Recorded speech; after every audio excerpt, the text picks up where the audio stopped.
Hello मित्रांनो, welcome to study revolution. आज आपण या लेक्चरमध्ये 10th स्टँडर्डचं जे इकॉनॉमी बुक आहे त्याचा सेकंड चॅप्टर बघणार आहोत. फर्स्ट चॅप्टर जो आहे तो ऑलरेडी आपण बघितलेला आहे, जो की डेव्हलपमेंट हा होता. तो डिटेलमध्ये गेल्या लेक्चरमध्ये आपण डिस्कस केला होता. आज आपण सेकंड चॅप्टर जो सेक्टर ऑफ द इंडियन इकॉनॉमीवरती आहे, जे इंडियन इकॉनॉमी मधले सेक्टर जे आहेत वेगवेगळे, त्या सेक्टरवरती खऱ्या अर्थानं डिटेल इन्फॉर्मेशन या टॉपिकमध्ये दिलेली आपल्याला. मग हा टॉपिक डिटेलमध्ये आपण या लेक्चरमध्ये डिस्कस करणार आहोत, समजून घेणार आहोत. चला तर मग स्टार्ट करूया आजच्या लेक्चरला. So let start.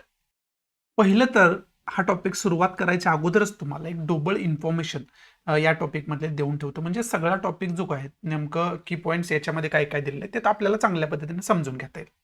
पहिलं तर sector of the Indian economy जर आपण विचार केला तर 3 महत्त्वाचे सेक्टर आहेत इंडियन इकॉनॉमीमध्ये. पहिला जो सेक्टर आहे त्याला प्रायमरी सेक्टर आपण म्हणतो, दुसरा आहे त्याला सेकंडरी सेक्टर म्हणतो, आणि तिसरा आहे त्याला टर्शरी सेक्टर म्हणतो.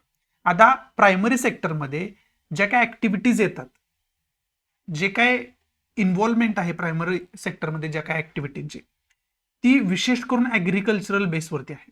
त्यामुळं प्रायमरी सेक्टर विशेष करून ऍग्रिकल्चरल ज्या ऍक्टिव्हिटीज होतात त्याला आपण प्रायमरी सेक्टर म्हणतो.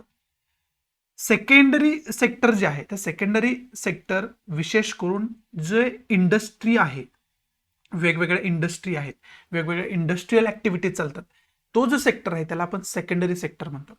आणि टर्शरी सेक्टर तिसरा जो आहे तो विशेष करून सर्व्हिस सेक्टरशी रिलेटेड आहे, म्हणजे सेवा क्षेत्राशी रिलेटेड आहे.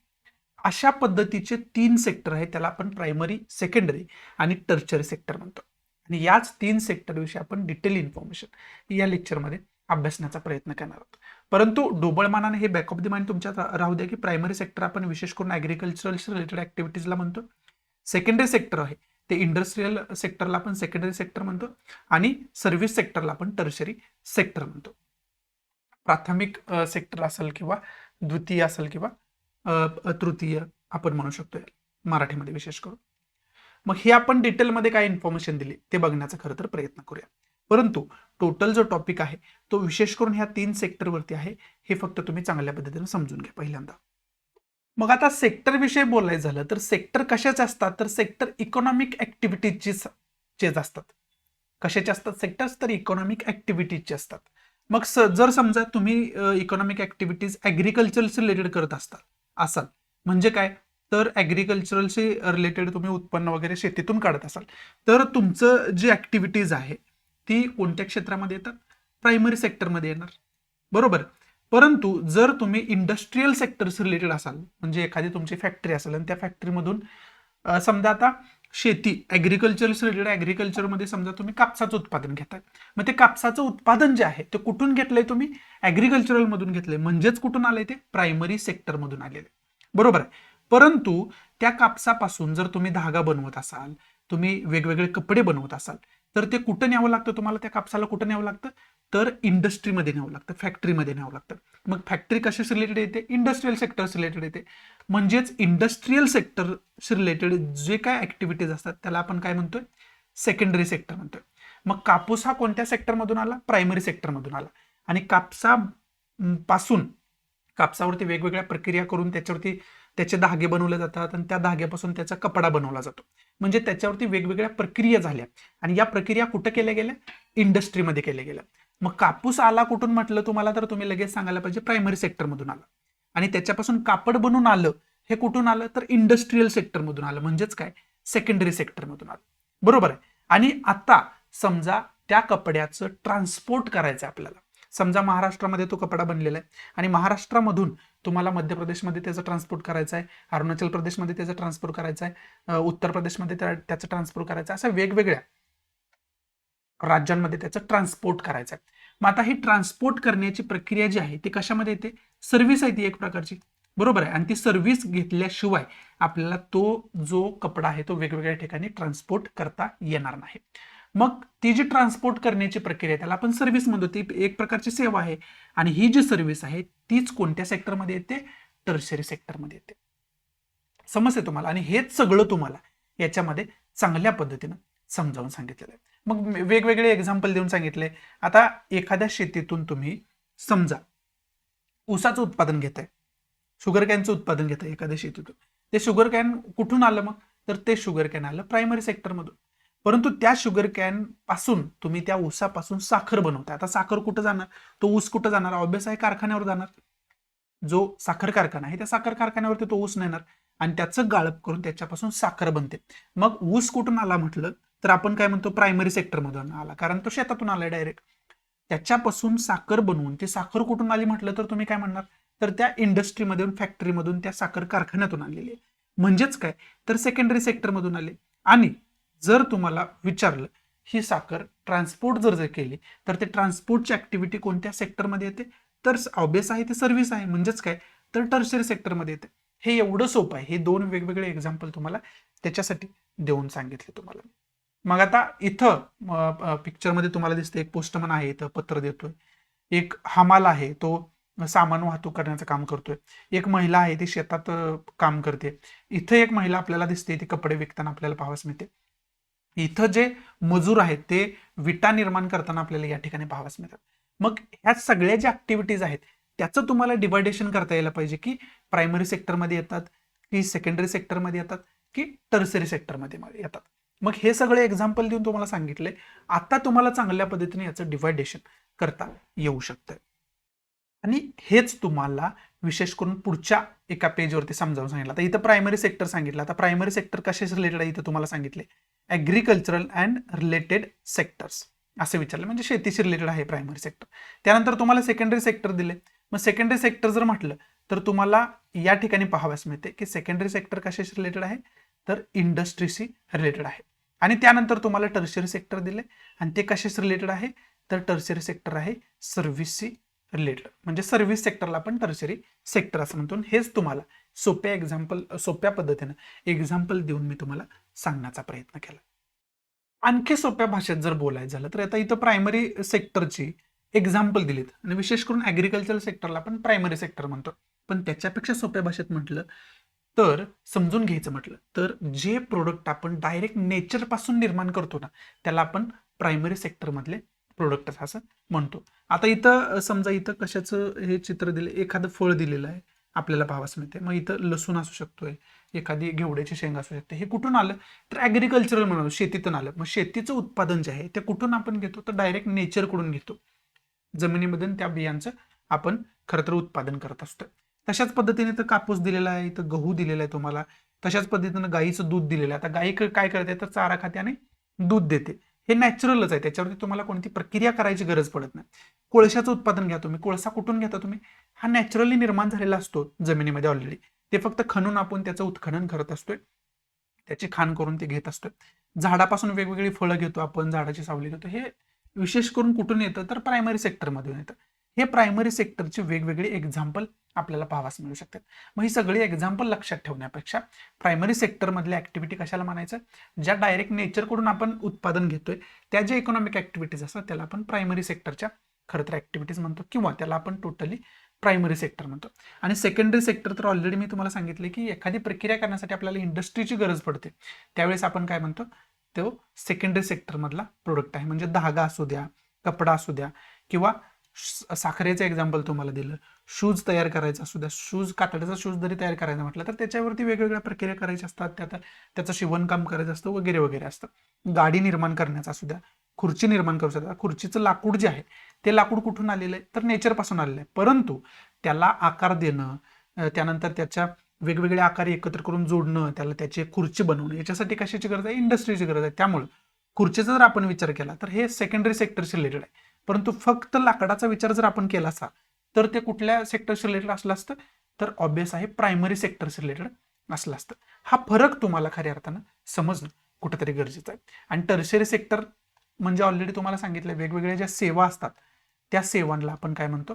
टर्शरी सेक्टर म्हणतो. सेवाशी रिलेटेड जे काही ऍक्टिव्हिटीज इकॉनॉमिक चालतात त्याला आपण टर्शरी सेक्टरमध्ये ऑलरेडी डिवाइड केलेले आहे. हे 3 महत्त्वाचे इकॉनॉमिक सेक्टर आहेत, ते तुम्हाला चांगल्या पद्धतीने या टॉपिकमध्ये समजावून सांगितलेलं आहे. आणि त्याच्यापेक्षा चांगल्या पद्धतीने मी थोडक्यात अगदी तुम्हाला सोप्या भाषेमध्ये एक्झाम्पल देऊन इथं सांगण्याचा प्रयत्न केला. आणि पुढे तुम्हाला एक टेबल दिलेलं आहे आणि त्या टेबलमध्ये वेगवेगळ्या केसेस दिलेले आहेत आणि त्याच्यामध्ये काय तुम्हाला दाखवण्याचा प्रयत्न केलाय हे तुम्हाला सांगितलं आहे.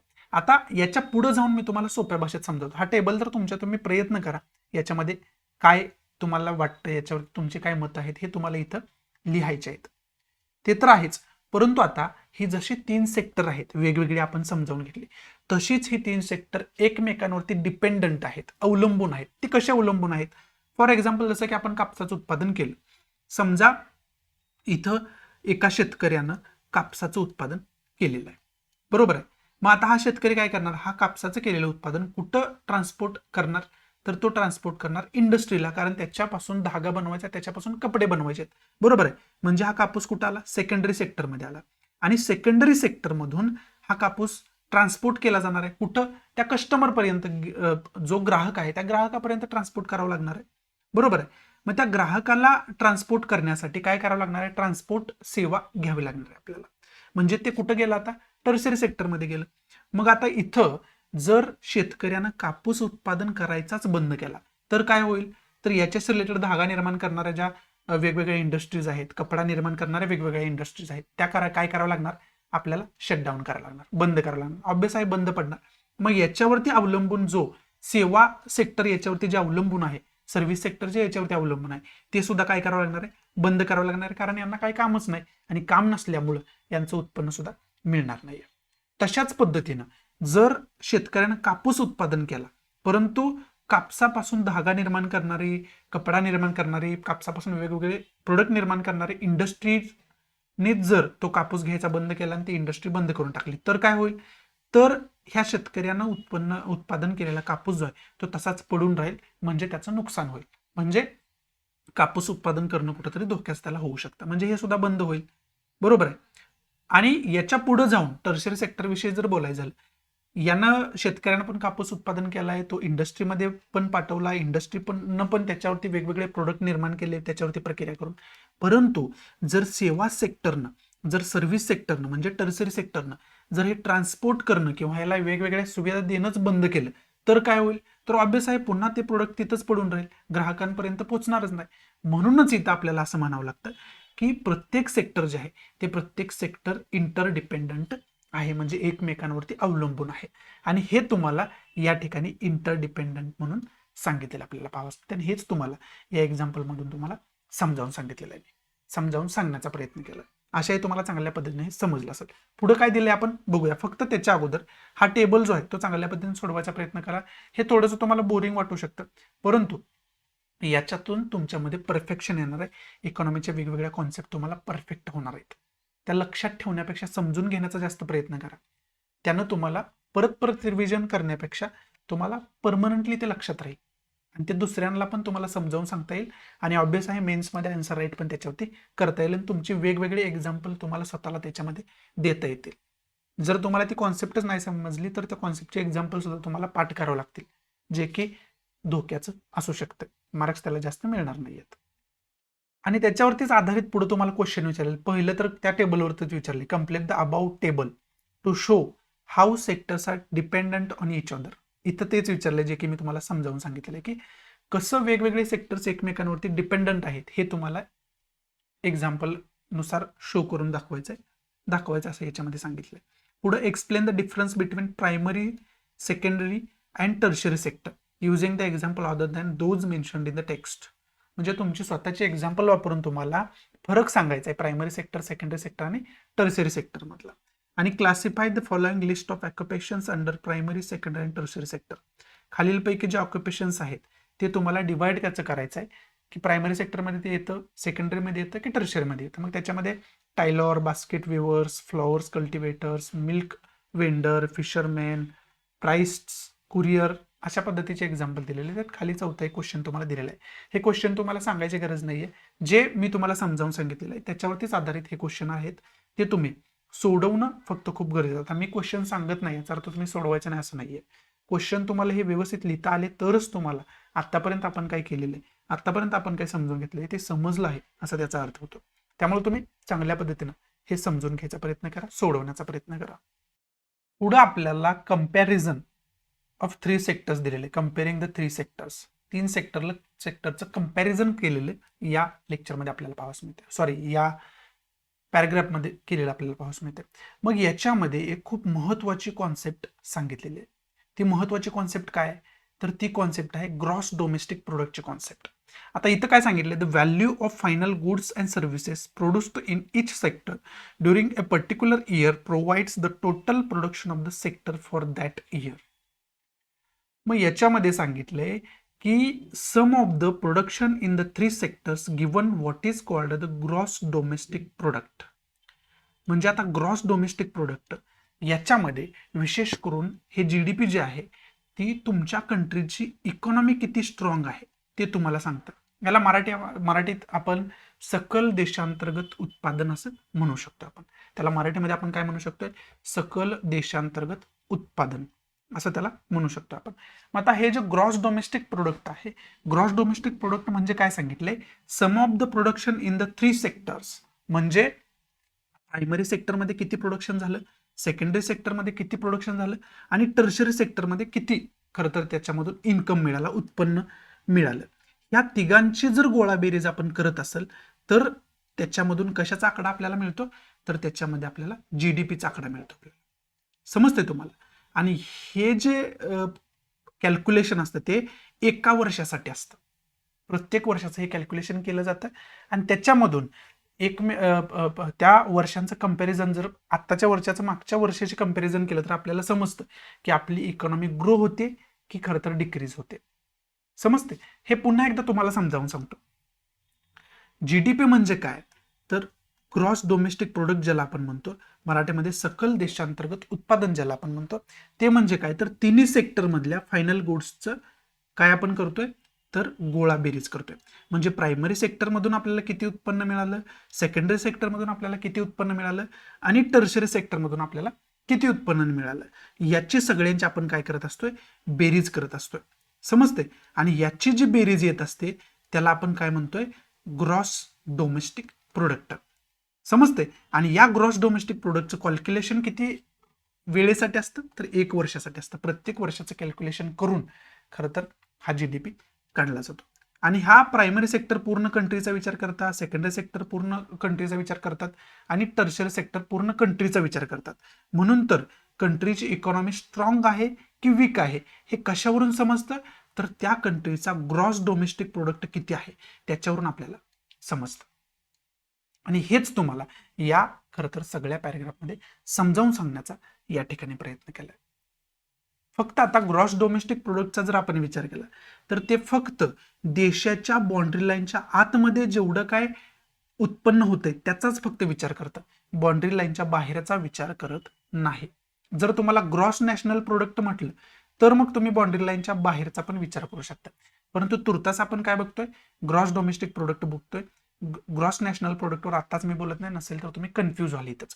फक्त ग्रॉस डोमेस्टिक प्रोडक्टची कॉन्सेप्ट नेमकी काय आहे ती चांगल्या पद्धतीनं तुम्हाला इथं समजावायचा माझा उद्देश होता. ती मी तुम्हाला चांगल्या पद्धतीनं अगदी सोप्या भाषेत एकदा नाही तर 2 वेळा इथं समजावून सांगितलं.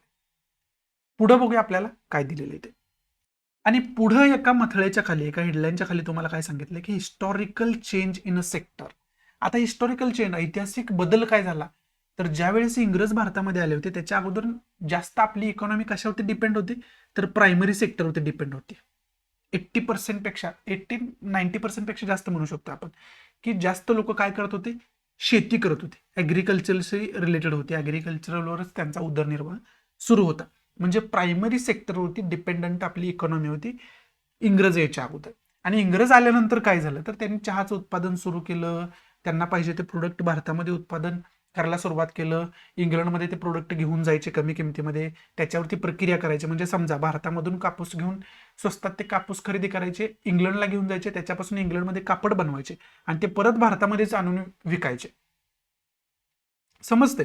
मग आता याच्यामध्ये इकॉनॉमी जी आपली आहे ॲग्रिकल्चरवरती डिपेंड होते, त्याचबरोबर हस्तकलेवरती सुद्धा खूप जास्त डिपेंड होते. म्हणजे मूर्तिकला असू द्या, कापड विणून आपण वापरत होतो, कापड विणण्याची कला असू द्या, हे जे हस्तकलेचे उद्योग होते ते या फॅक्टरीच्या खरं तर इंडस्ट्रीयल सेक्टरमुळे बंद पडलेले आपल्याला त्यावेळेस पाहाव्यास मिळाले होते. मग तो जो वेगवेगळ्या कालावधीमध्ये सेक्टरमध्ये वेगवेगळा फरक झालेला आहे. म्हणजे प्रायमरी सेक्टरवरती इकॉनॉमी जास्त डिपेंड होते, ती त्यानंतर सेकंडरी सेक्टरचा सुद्धा त्याच्यामध्ये खूप मोठा वाटा झाला. त्यानंतर टर्शरी सेक्टरचा सुद्धा खूप मोठा वाटा त्याच्यामध्ये यायला लागला. आणि अशा पद्धतीनं प्रायमरी सेक्टरवरती जास्त डिपेंड असणारी इकॉनॉमी, सेकंडरी सेक्टरचा सुद्धा वाटा त्याच्यामध्ये वाढत गेला, टर्शरी सेक्टरचा सुद्धा त्याच्यामध्ये वाटा वाढत गेला, इंडस्ट्री वगैरे वेगवेगळ्या डेव्हलप व्हायला लागल्या. आणि भारत स्वतंत्र झाल्यानंतर तर मग इंडस्ट्री जास्त भारतामध्ये डेव्हलप झाल्या आपण पाहिल्याच आहेत. मग तो जो हिस्टॉरिकल चेंज आहे या सेक्टरमधला वेगवेगळ्या, तो हिस्टॉरिकल चेंज इथं थोडक्यात तुम्हाला समजावून सांगण्याचा प्रयत्न केलेला आहे. आणि त्याच्यावरतीच आधारित आपल्याला इथं क्वेश्चन सुद्धा वेगवेगळे दिलेले आहेत. ते क्वेश्चन तुम्ही लिहिण्याचा प्रयत्न करा. आता क्वेश्चन लिहा असं वारंवार तुम्हाला काय सांगतोय, एक तर एमपीएससी सुद्धा आता 2023 पासून काय होणार आहे, अँसर रायटिंग बेस होणार आहे, वर्णनात्मक बेस. त्यामुळे तुम्हाला अँसर राईट करण्याची सवय पाहिजे आणि प्रॅक्टिस पाहिजे. आणि युपीएससी तुम्ही करत असाल तर मग ऑब्वियस आहे तुमची अँसर रायटिंग स्किल तुमच्याकडे असणं अत्यंत गरजेचं आहेच आहे. त्याच्यामध्ये काही दुमत असण्याची गरज नाहीये. आता इथं तुम्हाला ग्राफ दिलेला आहे एक, आणि तो ग्राफ काय सांगतोय, GDP bye primary, secondary and tertiary sector. जो ग्रॉस डोमेस्टिक प्रोडक्ट होता त्याचा वाटा इथं तुम्हाला 1973-74 एक वर्ष दिले आणि 2013-14 एक वर्ष दिले. आणि या 2 वर्षामध्ये कंपॅरिझन केलंय की 1973-74 मध्ये प्रायमरी सेक्टरचा किती वाटा होता, सेकंडरी सेक्टरचा किती वाटा होता आणि टर्सरी सेक्टरचा किती वाटा होता. कशामध्ये, तर ग्रॉस डोमेस्टिक प्रोडक्टमध्ये त्यावेळेसच्या. आणि तो 2013-14 मध्ये कोणकोणत्या सेक्टरचा किती किती आहे हे तुम्हाला कंपॅरिझन करून सांगितलंय. मग आता इथं तुम्हाला प्रायमरी सेक्टर या कलरमध्ये दिलेलं आहे, सेकंडरी सेक्टर या कलरमध्ये दिलेलं आहे आणि टर्शरी सेक्टर या कलरमध्ये दिलेलं आहे. मग 1973-74चा जर आपण विचार केला तर इथं तुम्हाला दिसतंय की प्रायमरी सेक्टरचा वाटा जो आहे तो जास्त होता, बरोबर आहे. आणि त्यानंतर 2 नंबरचा जर आपण विचार केला तर तो कोणत्या सेक्टरचा होता, तर सेवा सर्व्हिस सेक्टरचा होता, म्हणजे टर्सरी सेक्टरचा होता. आणि सगळ्यात कमी कोणत्या सेक्टरचा वाटा होता, तर सेकंडरी सेक्टरचा वाटा होता. म्हणजे इंडस्ट्री वगैरे त्यावेळेस कमी होत्या असं आपण या ठिकाणी म्हणू शकतो. भारत स्वतंत्र झाल्या 1973-74चीच गोष्ट आहे. 1947 मध्ये आपल्याला स्वातंत्र्य मिळालं आणि त्यानंतर एक 20-30 वर्षानंतरचा हा कालावधी आपल्याला खरं तर पाहावास मिळतोय. मग हा जर कालावधी आपण बघितला तर त्या 73-74 मध्ये सेकंडरी सेक्टर खूप कमी होतं. सगळ्यात जास्त प्रायमरी सेक्टर होतं, त्यानंतर टर्शरी सेक्टर होतं आणि त्यानंतर सेकंडरी सेक्टरमध्ये, म्हणजे इंडस्ट्री खूप कमी होत्या. परंतु 2013-14 मध्ये जर आपण बघितलं तर सेवा क्षेत्राचा जो वाटा आहे तो खूप वाढलेला आपल्याला पाहावास मिळतो. त्याला आपण टर्शरी सेक्टर असं संबोधतो. आणि त्यानंतर सेकंड नंबरला जर आपण बघितलं तर ते सेकंड नंबरला कोण आहे, तर सेकंड नंबरला इंडस्ट्रीयल सेक्टर आहे. या पिक्चरमध्येच तुम्ही आपण चांगल्या पद्धतीने पाहू शकता. आणि थर्ड नंबरला प्रायमरी सेक्टर गेलेलं आपल्याला पाहावयास मिळते, म्हणजे ॲग्रिकल्चर सेक्टर आपल्याला गेलेला पाहावयास मिळते. म्हणजे हा बदल जो आहे तो 1973-74शी कंपॅरिझन केलं तर हा बदल आपल्याला पाहावयास मिळतो. आणि याच ग्राफवरती तुम्हाला वेगवेगळे इथं क्वेश्चन विचारलेले पाहावयास मिळतात. समजते. आणि इकॉनॉमी समजून घेत असताना असे वेगवेगळ्या प्रकारचे जे ग्राफ आहेत ते तुम्हाला ग्राफ समजायला तर पाहिजेलच, ऑब्वियस आहे. परंतु एखादा क्वेश्चन ग्राफवरती विचारला तर हे ग्राफ काढून सुद्धा तुम्हाला त्या ठिकाणी दाखवता यायला पाहिजे. आणि या ग्राफवरती सुद्धा तुम्ही चांगल्या पद्धतीनं काम करायला पाहिजे. आणि हे रिअल आकडेवारी आहे, त्यामुळे हे ग्राफ जो आहे तो चांगल्या पद्धतीने लक्षात ठेवा. हा ग्राफ आहे असा तुम्ही अँसर रायटिंगमध्ये यूज करू शकताय. आणि मग त्यानंतर हे जे ग्राफमध्ये तुम्हाला मी समजावून सांगितले, हेच तुम्हाला विश्लेषित करून या ठिकाणी सांगितले की जे टर्सरी सेक्टरचे इम्पॉर्टन्स आहे ते कशा पद्धतीने वाढत गेलेले हे तुम्हाला या ठिकाणी समजावून सांगितलं. इथं what does the comparison between 1974 and 2013-14 show म्हटलं. काय कंपॅरिझन आहे हे तुम्हाला शो करायला सांगितलेलं. हे सगळं हे ऑलरेडी मी तुम्हाला तिथंच समजावून सांगितलं सोप्या भाषेमध्ये. आणि त्यानंतर पुढचा जो ग्राफ दिलेला आहे तो जीडीपी मध्ये पर्सेंटेजमध्ये शेअर कोणकोणत्या सेक्टरचा किती होता हे तुम्हाला सांगितलेलं आहे. समजते. मग आता 73-74चा विचार केला तर जीडीपी मध्ये सगळ्यात जास्त वाटा होता, आपण बघू शकतोय, तो सेवा क्षेत्राचा. सेवा क्षेत्रामधून खरं तर इकॉनॉमी आपली जास्त पैसे कमवत होते, कारण हस्तकला उद्योग वगैरे त्यावेळेस होते, हे तुम्हाला सगळ्यांनाच माहिती असायला पाहिजे हिस्ट्रीचा अभ्यास करता. आणि त्यानंतर ॲग्रिकल्चरलचा होता, ऑब्वियस आहे. आणि सगळ्यात कमी जो होता इंडस्ट्री सेक्टरचा होता, म्हणजे सेकंडरी सेक्टरचा होता. परंतु 2013-14 मध्ये परिस्थिती बदलली. आता 1973-74 मध्ये सुद्धा जो पर्सेंटेजमध्ये वाटा बघितला तर सर्व्हिस सेक्टरचा जास्त आहे. तशाच पद्धतीने 2013-14 मध्ये सुद्धा सर्व्हिस सेक्टरचाच वाटा जास्त आहे पर्सेंटेजमध्ये. परंतु त्यानंतर जो ॲग्रिकल्चरचा वाटा होता तो आता कुणी जागा घेतलेली आहे, इंडस्ट्रीयल सेक्टरनं घेतलेले, सेकंडरी सेक्टरने. आणि थर्ड लेवलला आहे ॲग्रिकल्चर. म्हणजे जीडीपी मध्ये सगळ्यात कमी वाटा कुणाचा आहे आता, तर ॲग्रिकल्चरलचा आहे. परंतु 1973-74 मध्ये जर आपण विचार केला तर त्यावेळेस वेगळी परिस्थिती होती. हे फक्त जीडीपी मधला पर्सेंटेजचा वाटा आहे, तो चांगल्या पद्धतीने लक्षात ठेवा. तो 2013-14 मध्ये जर बघितला आपण तर सगळ्यात जास्त सर्व्हिस सेक्टरचा होता, आणि तसाच सर्व्हिस सेक्टरचा वाटा 1973-74 मध्ये सुद्धा होता. त्यामुळे सर्व्हिस सेक्टरची परिस्थिती जी आहे ती 1973-74 मध्ये जशी होती तशीच आपण म्हणू शकतो 13-14 मध्ये जीडीपीचा वाट्याचा विचार केला तर. परंतु ॲग्रिकल्चरल सेक्टरची जागा आता कोणी घेतली, इंडस्ट्रीयल सेक्टरने घेतली. हे सुद्धा आपल्याला लक्षात ठेवणं कुठेतरी गरजेचं आहे. आता या चार्टमध्ये तुम्हाला काय दिलंय तर जीडीपी मधला वाटा दिलाय पर्सेंटेज मधला, परंतु वरच्या चार्टमध्ये इकॉनॉमिक ऍक्टिव्हिटींचा विचार केला गेला. समजते, जीडीपी बाय प्रायमरी, सेकंडरी आणि टर्शियरी सेक्टरचा आपण विचार केला होता. त्यामुळे ती पोझिशन वेगळी असणार आहे, कारण त्याच्यामध्ये दाखवायचं आहे वेगळं काहीतरी, अमाऊंटमध्ये दाखवायचं आहे. हे पर्सेंटेजमध्ये नाही दाखवलं, अमाऊंटमध्ये दाखवलेलं आहे. आणि हे तुम्हाला काय दाखवलेलं आहे, पर्सेंटेजमध्ये सांगितलं दाखवलेलं आहे. म्हणजे जीडीपी मध्ये कुठल्या सेक्टरचा किती वाटा होता त्या वर्षामध्ये हे तुम्हाला या ठिकाणी दाखवलेलं आहे. हा चार्ट सुद्धा चांगल्या पद्धतीनं समजून घेणं गरजेचं आहे, कारण या चार्टचं विश्लेषण पुढे दिलेलं आहे, जे की तुम्हाला सगळं वाचत बसावं लागणार आहे. त्याच्यापेक्षा मी थोडक्यात अगदी सोप्या भाषेत तुम्हाला इथं समजावून सांगण्याचा प्रयत्न केला. आता पुढच्या ग्राफमध्ये तुम्हाला काय दिलंय तर पुढच्या ग्राफमध्ये कोणकोणत्या सेक्टरनं किती प्रमाणात रोजगार निर्माण केला हे सांगितलेलं आहे. हे खूप महत्वाचं आहे. एम्प्लॉयमेंट जनरेशन कोणकोणत्या सेक्टरमध्ये किती पर्सेंटेज झालं टक्केवारीमध्ये दिले. आता 1972-73, 73-74 नाही दिले, इथं 72-73 दिलेले.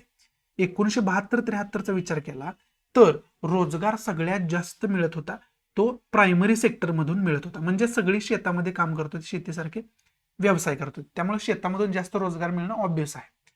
आणि त्यानंतर सेकंड जर विचार केला आपण तर टर्शरी सेक्टर मधून मिळत होता रोजगार जास्त, म्हणजे सेवा क्षेत्रामध्ये. म्हणजे त्यावेळेस केश कर्तनालय असू द्या, चप्पल बनवणारे असू द्या, किंवा इतर सेवा देणारे जे लोक होते त्यांना खरं तर ते क्षेत्र रोजगार देत होतं. आणि 3 नंबरला इंडस्ट्रीयल सेक्टर म्हणजे सेकंडरी सेक्टर रोजगार देत होतं. ही 1972-73ची परिस्थिती. 2011-12 इथं दिलं. आता इथं 13-14 दिलेलं नाही तुम्हाला, 2011-12 दिलेलं. 2011-12 मध्ये कट्टू तुम्ही आला तर त्यावेळेस तुम्हाला असं पाहाव्यास मिळतं की रोजगार प्रायमरी सेक्टर इथं सुद्धा अजून रोजगार प्रायमरी सेक्टरच जास्त देते, ऍग्रिकल्चर सेक्टरच जास्त रोजगार देते. परंतु 2 नंबरचा जो विचार आपण केला तर याच्यामध्ये कंपॅरिझन आपण जवळजवळ करू शकत नाही, कारण इथं 24 आहे आणि इथं 27 आहे, म्हणजे जवळजवळ सेम आहे. फक्त 2-3 आकड्यांचा फरक आहे, 2-3% फरक आहे असं आपण या ठिकाणी म्हणू शकतो. मग याच्यामध्ये इथं सुद्धा सेवा क्षेत्र 2 नंबरला आहे आणि 3 नंबरला इंडस्ट्रियल सेक्टर आहे, उद्योग क्षेत्र आहे. समजते, हा फरक आहे. म्हणजे याच्यामध्ये कुठंतरी जे अंतर आहे ते सेकंडरी सेक्टरमधनं कव्हर करण्याचा प्रयत्न केलाय. परिस्थिती रोजगार देण्याची जवळजवळ सेमच आहे असं आपण म्हणू शकतो. आता सुद्धा आपल्याला 2011-12चा जर आपण विचार केला तरी सुद्धा ऍग्रिकल्चर मधूनच जास्त रोजगार मिळतोय असं या ठिकाणी पाहावयास मिळतं. समजते, मग हे खरं तर आपल्याला या चार्टमध्ये समजावून घेणं गरजेचं आहे आणि तेच आपल्याला पुढं समजावून सांगितलं आहे. Where are most of the people employed, हे सगळं या चार्टवरतीच बेस्ट एक्सप्लेनेशन दिलेलं आपल्याला पाहावयास मिळतं. आणि आता एम्प्लॉयमेंटचा ज्यावेळेस आपण विचार करतोय त्यावेळेस एम्प्लॉयमेंटशी रिलेटेड एक कॉन्सेप्ट इथे दिलेली आहे, अंडर एम्प्लॉईड पर्सन. अंडर एम्प्लॉईडची कॉन्सेप्ट दिलेली आहे. आता अंडर एम्प्लॉईड तुम्हाला समजावून सांगायचं तर अंडर एम्प्लॉईड कशाला म्हणायचं. आता समजा तुम्ही अंडर एम्प्लॉईड आहात की फुल्ली एम्प्लॉईड आहात, हे कसं तुम्ही समजाल तर समजा 1 एकर शेती आहे तुमची. आता शेती क्षेत्रामध्ये ही अंडर एम्प्लॉयमेंटची खूप मोठी समस्या आहे जी की लोकांना समजून घेता येत नाही. आता हा 1 एकराचा प्लॉट आहे तुमचा समजा, आणि याच्यामध्ये तुम्ही समजा कारल्याची शेती केलेली आहे. मग आता या 1 एकरामध्ये 2 लोक सफिशियंट आहेत हे पूर्ण शेती हँडल करण्यासाठी आणि ते उत्पन्न घेण्यासाठी. परंतु तुमच्या घरात 4 लोक आहेत आणि त्या उरलेल्या 2 लोकांना इतर कोणतंच काम नाहीये. त्यामुळे जे उरलेली 2 लोक आहेत ती सुद्धा या दोघांना या शेतीमध्ये काम करण्यासाठी मदत करतात. परंतु याच्यातून रोजगार जो मिळतोय तो 2च लोकांना मिळतोय ना. या दोघांचं काम 4 करतायत तो भाग वेगळा, परंतु रोजगार दोघांचाच मिळतोय. समजते, म्हणजे इथं पाहिजे आहेत 2च लोक, परंतु काम किती जण करतायत, 4 जण करतायत आणि रोजगार मिळतोय दोघांचाच. म्हणजे राहिलेले 2 जण जे आहेत ते अंडर एम्प्लॉयमेंट आहेत, अंडर एम्प्लॉयड आहेत. समजते? म्हणजे त्यांनी काम नाही केलं तरी काय फरक पडत नाही, आणि त्यांनी काम केलं तरी काय एवढा काही फरक पडत नाही, फक्त मदत होते, रोजगार मिळत नाही. याला आपण मराठीमध्ये छुपी बेकारी सुद्धा म्हणू शकतो. काय म्हणू शकतो मराठीमध्ये? छुपी बेकारी, म्हणजे दिसत नाही. आता या दोघांना टोटली कामच नसेल हे दिसतंय तर त्याला आपण अनएम्प्लॉयड म्हणू शकतोय, परंतु हे काम तर करताना दिसत आहेत आपल्याला, परंतु ह्यांना रोजगार मिळत नाही, म्हणजे याला छुपी बेकारी किंवा अंडर एम्प्लॉईड पर्सन्स म्हणू शकतो. याला खरं तर अंडर एम्प्लॉयमेंट म्हणतात. हे तुम्हाला इथं एक नवीन कॉन्सेप्ट म्हणून समजावून सांगितले. ही चांगल्या पद्धतीनं खरं तर लक्षात ठेवा. समज नसेल तर परत व्हिडिओ स्टॉप करा, परत वापस जाऊन बघा. हे चांगल्या पद्धतीनं अंडर एम्प्लॉईड ही कॉन्सेप्ट जी आहे ते खूप महत्वाची आहे. एम्प्लॉयमेंटच्या रिलेटेड तुम्हाला समजून घेता यायलाच पाहिजे. अनएम्प्लॉयमेंट तुम्हाला समजू शकतो, रोजगार नाही याला आपण अनएम्प्लॉयमेंट पर्सन, अनएम्प्लॉईड पर्सन म्हणतो, हे समजू शकतो तुम्हाला. परंतु अंडर एम्प्लॉयमेंट जे आहे ते खूप महत्वाचे, ती तुम्हाला समजून घेता आलं पाहिजे. आणि इथं तेच एक्झाम्पल तुम्हाला शेतीचं देऊन मी समजावून सांगितले. जरी समज नसेल तर पुन्हा कमेंट बॉक्समध्ये तुम्ही कमेंट करून सांगू शकताय. एक वेगळं लेक्चरच या कॉन्सेप्टवरती मी बनवू शकतो, त्याच्यामध्ये काही दुमत असण्याची गरज नाही. आणि इथं तुम्हाला डेफिनेशन सुद्धा ऑफिशियल दिले. डेफिनेशन म्हणजे अनएम्प्लॉयमेंट आणि अंडर एम्प्लॉयमेंट याच्यातला फरकच तुम्हाला सांगितलेला. इथं सुद्धा तुम्ही चांगल्या पद्धतीनं हे समजून घेऊ शकता, परंतु मी तुम्हाला अगदी सोप्या भाषेमध्ये ऑलरेडी समजावून सांगितलेलं आहे. आणि पुढे तुम्हाला क्वेश्चन जे दिलेले आहेत वेगवेगळे, ते वरच्या वेगवेगळ्या ग्राफ्सवरती आपण जे काय शिकलेलं आहे, जे काय समजावून घेतलं आहे त्याच्यावरती क्वेश्चन दिलेले आहेत. टेबल सुद्धा पूर्ण करा म्हणून इथं तुम्हाला सांगितलेलं आहे. ते चांगल्या पद्धतीनं तुम्ही हे वर्कआउट करा. ह्याच्यापैकी तुम्हाला काय अडचणी वगैरे येत असेल तर पुन्हा एकदा रिवाइंड लेक्चर करून बघायला पाहिजे आणि ते पूर्ण सोडवण्याचा प्रयत्न करायला पाहिजे. हे जर तुम्ही सोडवत नसाल आणि फक्त अभ्यास करत असाल तर ते पूर्ण परफेक्ट तुमचं झाले असा अर्थ होत नाही त्याचा. तुम्ही हे पूर्ण वर्कआउट करत असाल तर तुमचं हे पूर्ण तुमच्या लक्षात राहिलेलं आहे, चांगल्या पद्धतीने समजलेलं आहे. हे तुम्हाला सुद्धा त्याच्यामध्ये कॉन्फिडन्स येऊ शकतो. त्यामुळे किती जरी आळस आला, किती जरी याच्यामध्ये तुम्हाला बोरिंग वाटलं तरी हे सोडवण्याचा प्रयत्न करायलाच पाहिजे. आणि पुढे एक नवीन हेडलाईन येते, ती कोणती? तर how to create more employment. अधिक रोजगार आपण कशा पद्धतीने निर्माण करू शकतो हे याच्यामध्ये खरं तर सांगितलेलं आपल्याला पाहावंच मिळतं. आता याच्यामध्ये काय सांगितलं की एखाद्याकडे जमीन तर आहे, परंतु त्याच्यामध्ये बियाणे पेरण्यासाठी पैसे नाही आहेत, त्याच्यामध्ये वेगवेगळी खतं टाकण्यासाठी पैसे नाहीत. मग त्याच्यासाठी त्याच्यामुळं काय झाले तर त्याच्याकडे शेती असून सुद्धा तो त्याच्यामधून उत्पन्न घेऊ शकत नाही, उत्पादन घेऊ शकत नाही. म्हणजेच काय तर तो स्वतःचा रोजगार त्याच्यामधून मिळवू शकत नाही. मग त्याच्यासाठी वेगवेगळ्या सरकारनं काय करायला तर काय पाहिजे तर वेगवेगळ्या सुविधा त्याला उपलब्ध करून द्यायला पाहिजे, लोन उपलब्ध करून द्यायला पाहिजे. त्याच्या शेतीला जर पाणी नसेल तर ते पाणी उपलब्ध करून द्यायला पाहिजे. इलेक्ट्रिसिटी नसेल तर ती इलेक्ट्रिसिटी सुद्धा उपलब्ध करून द्यायला पाहिजे. तर तो काय करू शकतो तर स्वतः पण रोजगार निर्माण स्वतःसाठी करू शकतो आणि आणखी कामगारांसाठी सुद्धा रोजगार त्याच्या शेतामध्ये निर्माण होऊ शकतो. ही एक खरं तर कॉन्सेप्ट असू शकते रोजगार निर्मितीची. आणि दुसरी काय आहे तर दुसरी शेती पण नाहीये, फक्त तो मजुरी करू शकतो, परंतु त्याला मजुरी उपलब्ध नाहीये. मग त्याच्यामध्ये सुद्धा सरकार वेगवेगळ्या पद्धतीच्या स्कीम आणून त्याला मजुरी उपलब्ध करून देऊ शकतं, काम उपलब्ध देऊ शकतं.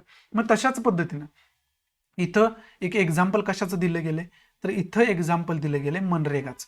Mahatma Gandhi national rural employment guarantee act 2005 आहे, ज्याला मनरेगा म्हणतो. तो ऍक्ट जो आहे तो सरकार घेऊन आला 2005 मध्ये आणि याच्या अंतर्गत रोजगाराची हमी खऱ्या अर्थानं राईट टू वर्क जो आहे तो खऱ्या अर्थानं नागरिकांना देण्यात आला. आता ही मनरेगा जे आहे ते करंटमध्ये जर आपण बघितलं तर खूप कॉन्ट्रोवर्शियल ठरलेली स्कीम आहे, ऍक्ट आहे. त्यामुळे याचा एक करंट बेसवरती सुद्धा तुम्ही चांगल्या पद्धतीने अभ्यास करून ठेवायला पाहिजे. आणि बाकी जे पारंपरिक कारणं आहेत, पारंपरिक सोल्युशन्स आहेत रोजगार मिळवण्याचे, ते तर तुम्हाला इन्साइटमध्ये इथं पाहावयास मिळतात, ते मी तुम्हाला सांगितलं सुद्धा आता. परंतु तुमच्या सुद्धा स्वतःची एक कारणं असायला पाहिजे, स्वतःची एक सोल्युशन्स असायला पाहिजे की कशा पद्धतीनं आपण खऱ्या अर्थानं रोजगार निर्माण लोकांसाठी करू शकतोय.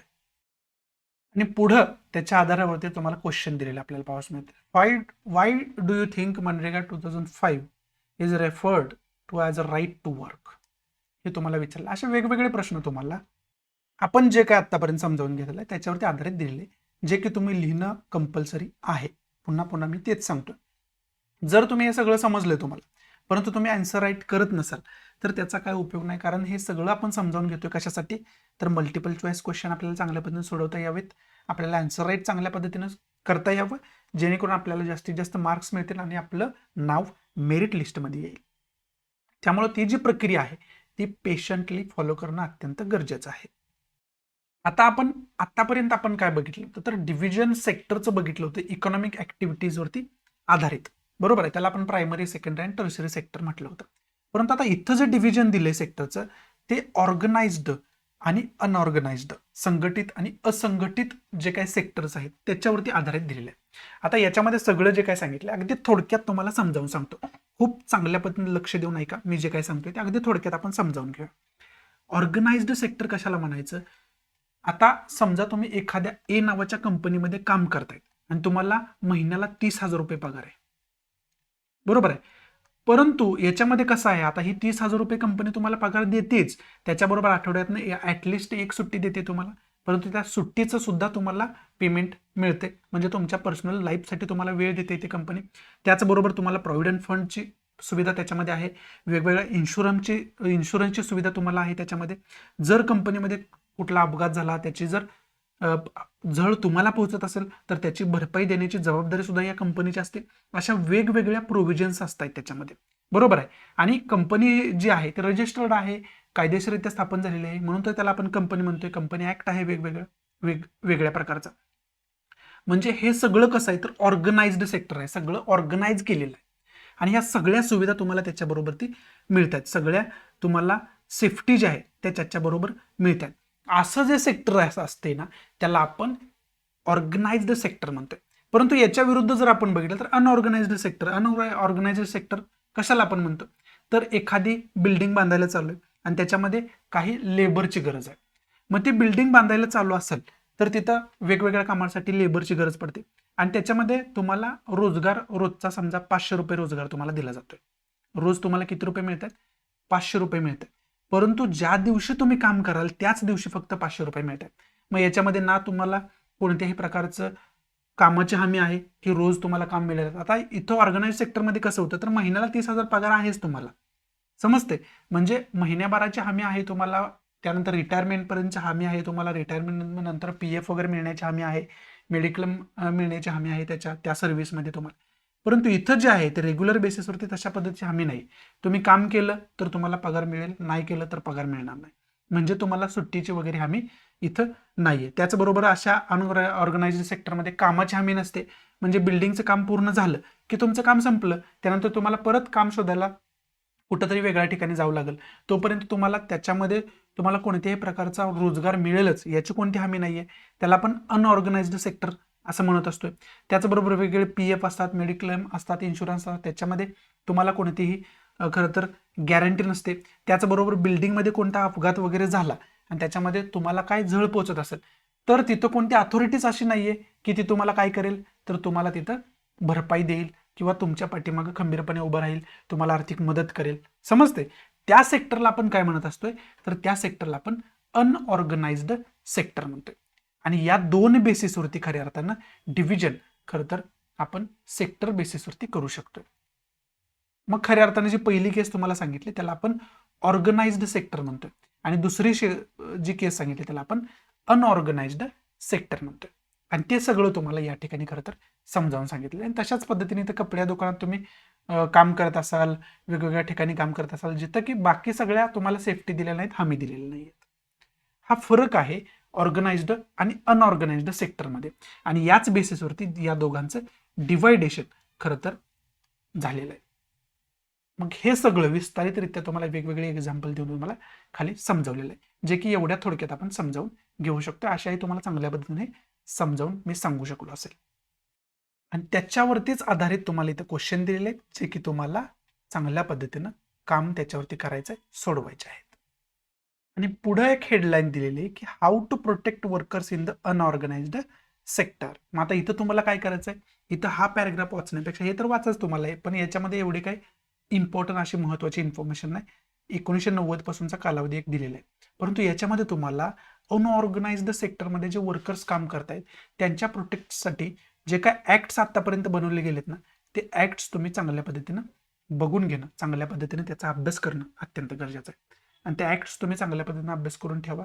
त्याचबरोबर वेगवेगळ्या ठिकाणी वेगवेगळ्या प्रोव्हिजन्स ज्या केले गेलेले आहेत त्या प्रोव्हिजनचा सुद्धा तुम्हाला इन्फॉर्मेशन असायला पाहिजे.